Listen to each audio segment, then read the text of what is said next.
இவா இன்னும் ஒரு மாசத்துல கல்யாணம் பண்ணிக்கிறேன்னு உங்க அப்பாட்ட கெடு கொடுத்துருக்க. ஆனா உன் லவ் பத்தி அந்த பொண்ணுகிட்ட சொல்லவே மாட்டேங்கிற. நீ உன் மனசுல என்ன ஐடியா வச்சிருக்க சொன்னேன்னா நான் ஒரு ஐடியா சொல்றேன். என்ன ஒருதலையாக வருது?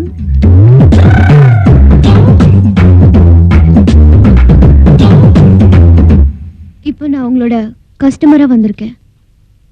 A to Z என்ன தேவைனாலும் செய்வீங்கல்ல? டெபினட்டா. அதை விட எங்களுக்கு வேற வேலை.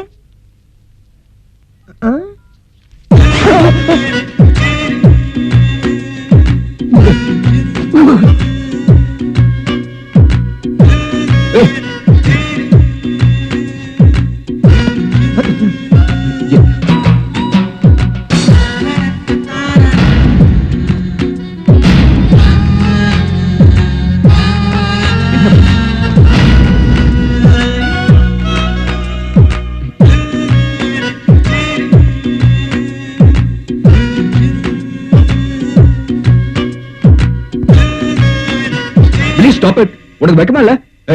எல்லாத்துக்கும் ஒரு லிமிட் இருக்கு. நீ ஏன் தப்பா நினைக்கிற? இந்த Dress எல்லாம் லாண்டரிக்கு போட்டு வீட்டுக்கு அனுப்பிச்சு வை. அம்மா இதுக்கெல்லாம் எவ்வளவு சார்ஜ்? நான் அப்பவே சொன்னேன் ஏதாவது ஒரு தொழிலை செய்யலான்னு. A to Z வச்சுட்டா எல்லா வேலையும் பார்க்கலான்னு. இப்போ துணி துவைக்க விட்டுட்டா. இத கூட கழட்டி போட்டிருப்பேன். ஆனா இது உனக்கு சொந்தமானது.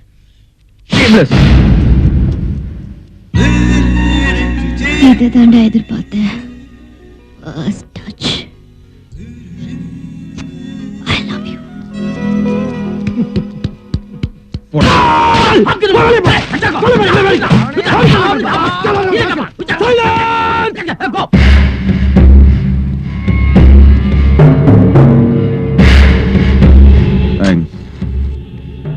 அவளை அரையும் குறையுமா பார்க்காததுக்கு. ஃபர்ஸ்ட் டச்னு அவ சொல்லிட்டு போறா. நான் சொல்றேன் இதுதான் லாஸ்ட் டச்சா இருக்கணும். தாத்தா, நம்ம ராஜவம்சத்துடைய லாஸ்ட் எம்பரர் நானு. ஆனா இங்க இருக்கிற குடித்தனக்கார பசங்க ஒழுங்கா வாடகையும் தர மாட்டேங்கிறானுங்க, மரியாதையும் கொடுக்க மாட்டேங்கிறானுங்க. ஒரு பேட்டர் ரவுடி அவ வாடகை கேட்டு போனா கணத்துல பளிர் நாடினா. ஆனா அவளை பார்த்தா மட்டும் மகாராணி நான் பின்னாடியே சுத்துறானுங்க. நாளையில இருந்து இங்க இருக்கிற அத்தனை பசங்களும் என் பின்னாடி சுத்துறதுக்கு நான் ஒரு ராஜதந்திர நடவடிக்கை எடுக்க போறேன். கிராண்ட்பா, ஒரு குட் நியூஸ். என்ன தெரியுமா? இவ்வளவு காலமா நான் லாட்டரி அடிச்சிருந்தது உண்மைதான். ஆனா இன்னைக்கு எனக்கே அடிச்சிருச்சு லாட்டரி. 4 தலைமுறையா நடந்துட்டு இருந்த கேஸ் இப்ப என் பக்கம் தீர்ப்பாயிருச்சு. ஆமா தாத்தா, அது மட்டும் இல்ல, கேஸுக்கான செலவை பூரா கவர்மெண்டே ஏத்துக்குச்சு.